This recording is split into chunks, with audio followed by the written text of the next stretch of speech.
Assalamu alaikum everyone. Can a revolution which came 1400 years ago, in a society which was morally corrupt, engrossed in civil wars, which buried their girl childs alive, a society which had no cultural achievements to speak of at that point in history, which had no significance in the geopolitics of that time, by a group of people who were considered as ummi, who had no formal education to speak of, who were a bunch of Bedouins, shepherds and businessmen. Can that revolution be brought in our times in 21st century? Can the book which brought that revolution, the Qur'an, can that book again be used to bring that revolution in today's time, in today's 21st century? Can the Qur'an be a living reality? Can it be a powerful force, a powerful tool to be used to bring that same revolution?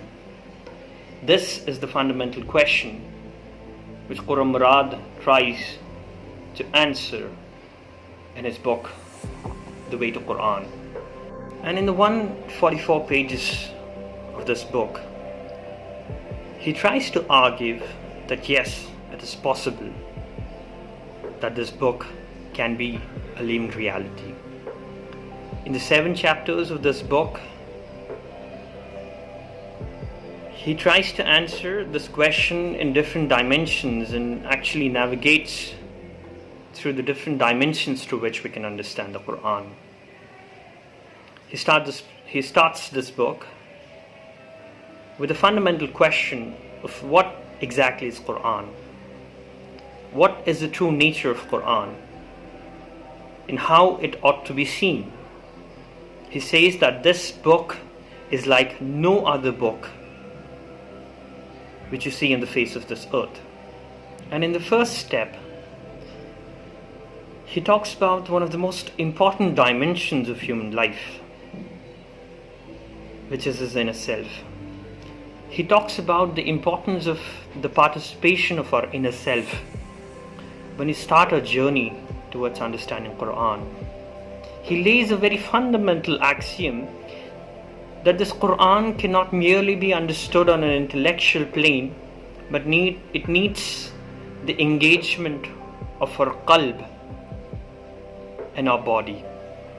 This is a very fundamental axiom which he talks about in the book. And in the 4th chapter, he talks about the rules of engagement when we start our journey towards Qur'an. And then he lays the basic steps which has to be followed in understanding the Qur'an, the stages which we reach when we start our journey and when we go along. He beautifully talks about the stage of tazakkur, tadabbur. He also lays the guiding principles which you need to follow when you want to understand the Qur'an, and the basic methodology through which you can understand the Qur'an. And then he also lays a very fundamental axiom that Qur'an cannot merely be understood at an individual level. If you want to truly understand Qur'an, you need to inculcate it in your life. You need to understand in our contemporary settings, you need to start studying Qur'an on a collective level. That is a very fundamental thing which he talks about. That this is not merely a book for intellectual pleasure, but this book is a book of revolution. And you need to engage with it. You need to act upon it. You need to try to live according to the Qur'an. And also one of the major contributions which I believe Qur'an Murad has done in this book is the syllabus which he has suggested for the Quran study circles, which can actually help us in framing, in navigating, in understanding our Quran. And finally, I would like to conclude by saying that this book is not a one-time read. It has to be used as a toolkit. It has to be used as a handbook in our journey towards understanding Quran. We need to use it along